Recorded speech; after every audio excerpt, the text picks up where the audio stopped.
Gawat, Amerika Serikat dan NATO ketar-ketir karena Rusia pakai nuklir taktis di perang Ukraina.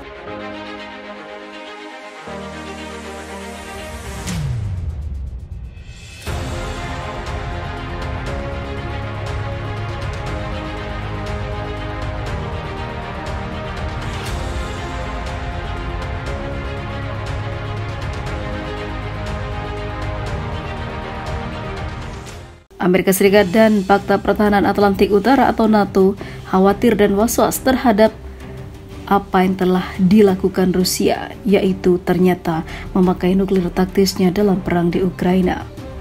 Rusia bukan hanya menyerang Ukraina, namun para sekutu dari Ukraina sendiri seperti AS dan juga negara-negara NATO yang sangat sombong. Kini aliansi tersebut terus waspada dalam situasi ini. Dikutip dari Kompas.com yang dilansir dari Reuters, Wakil Menteri Luar Negeri Amerika Serikat Wendy Sherman memberikan penjelasan dalam pidato pembukaan konferensi kontrol senjata tahunan NATO di Washington. Hal yang paling penting dilakukan Barat adalah tetap berhati-hati, ungkapnya. Sangat penting untuk tetap waspada terhadap hal ini, sebagaimana dilansir Reuters. Wendy Sherman mengakui pihaknya telah menyaksikan bahwa Presiden Putin menggunakan senjata nuklir taktis non-strategis. Kita semua telah menyaksikan dan khawatir bahwa Vladimir Putin akan menggunakan apa yang dianggap sebagai senjata nuklir taktis non-strategis atau menggunakan beberapa efek demonstrasi untuk meningkat, tetapi dalam eskalasi risiko yang terkelola, kata Sherman. Hal ini ditandai penempatan senjata tersebut dilakukan Rusia di Belarus. Wakil Menteri Luar Negeri Amerika Serikat menyampaikan pengerahan senjata nuklir taktis Rusia di Belarus merupakan upaya Putin untuk menyampaikan ancaman lebih nyata dengan cara yang terkelola pada Barat.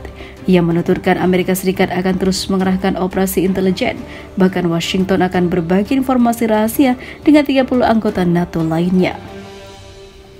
Diketahui senjata nuklir taktis mengacu pada senjata yang dipergunakan mencapai keuntungan tertentu di medan perang. Dengan kata lain, senjata itu bukan untuk melenyapkan kota. Senada dengan Amerika Serikat, Sekretaris Jenderal NATO Jens Stoltenberg turut mengkritik pengerahan senjata nuklir taktis Rusia. Sekjen menerangkan rencana Putin merupakan bagian dari pola retorika nuklir yang berbahaya dan tidak bertanggung jawab selama bertahun-tahun. Namun kini Rusia selalu menutup telinga atas apa yang dikatakan Barat dan juga Amerika.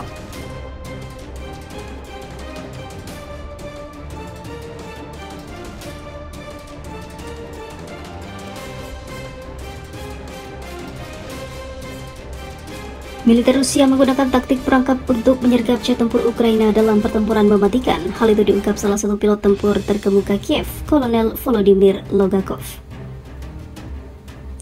Voroshilov telah menceritakan bagaimana setiap hari semakin sulit untuk menahan agresi Rusia menggunakan pesawat Soviet yang sudah ketinggalan zaman saat dia memohon kepada Barat untuk mengirim jet tempur F-16. Mayor Voroshilov yang dalam jeda langka dari garis depan bertemu dengan Telegraph memperingatkan Rusia mengubah taktik sepanjang waktu sehingga perang tidak stabil. Mereka membuat jebakan, mereka mengirim jet Rusia sendirian, menipu pilot Ukraina dengan berpikir hanya ada satu jet, kemudian 2 atau 3 lainnya muncul kedua sisinya, secara efektif menggerumuni pesawat Ukraina. Karena pilot Ukraina terus menerbangkan MiG-29 era Soviet, dia menekankan bahwa dia dan rekan-rekannya tidak dapat melakukan apapun selain bertahan di medan perang. Karena pasukan senjata yang tua dan tidak ada perhatian dari negara lain yang menganggap sebagai sekutunya. Menurutnya, memusnahkan pilot-pilot Rusia yang menerbangkan jet tempur superioritas udara modern Sukhoi Su-35 dan juga pengebom ataupun pengebom Su-34 terbukti sulit. Saat ini kami hanya dapat menahan musuh, tetapi dengan F-16 kami dapat mengontrol lapangan terbang serta laut dan darat untuk melindungi infanteri, katanya dilansir pada hari Senin. Kami membutuhkan lebih banyak pesawat modern untuk menjadi lebih dari musuh. Ukraina telah mengajukan permohonan untuk mendapatkan jet tempur F-16 buatan Amerika Serikat yang telah beroperasi lebih dari 3.000 di seluruh dunia, namun hingga ini masih kosong. Pesawat multiperan yang terbukti dalam pertempuran itu telah di-upgrade selama bertahun-tahun, termasuk beberapa dengan teknologi generasi kelima seperti radar canggih. Seperti diketahui, Presiden Amerika Serikat Joe Biden baru-baru ini mengatakan dia tidak ingin memasok pesawat tempur F-16 ke Kiev untuk saat ini, yang mendorong Presiden Ukraina Volodymyr Zelensky mendesak Perdana Menteri Inggris Rishi Sunak untuk memberikan jet tempur Typhoon. Pada bulan Februari, Perdana Menteri Inggris Sunak menginstruksikan Kementerian Pertahanan untuk memeriksa pesawat Inggris mana yang dapat diberikan kepada Ukraina.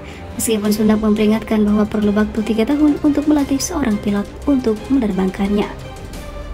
Kerangka waktu itu adalah sesuatu yang diperdebatkan oleh Mayor Voroshilov dan rekannya Kolonel Vladimir Lohanchov,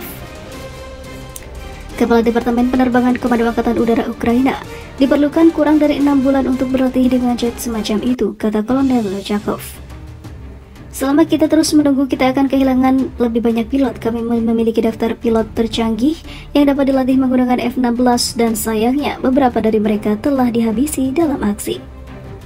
Dalam beberapa minggu terakhir, negara-negara anggota NATO di Eropa Timur telah memulai transfer jet tempur lama Soviet untuk pertama kalinya dengan janji dari Barat bahwa model yang lebih baru akan disediakan sebagai gantinya.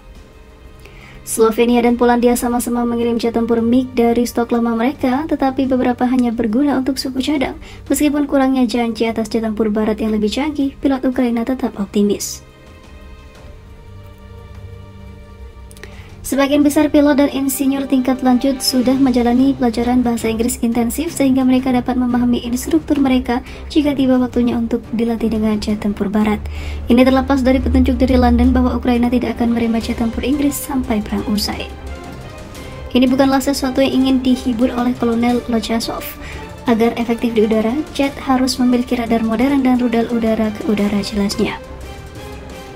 Radar pada jet Rusia sekitar 4 kali lebih baik dari yang kita miliki dan mereka dapat melatih lebih jauh.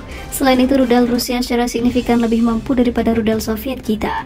Itu semakin berbahaya. Kadang-kadang kita bahkan tidak dapat melihat bahwa Rusia telah meluncurkan misil yang sangat berbahaya bagi pilot, paparnya.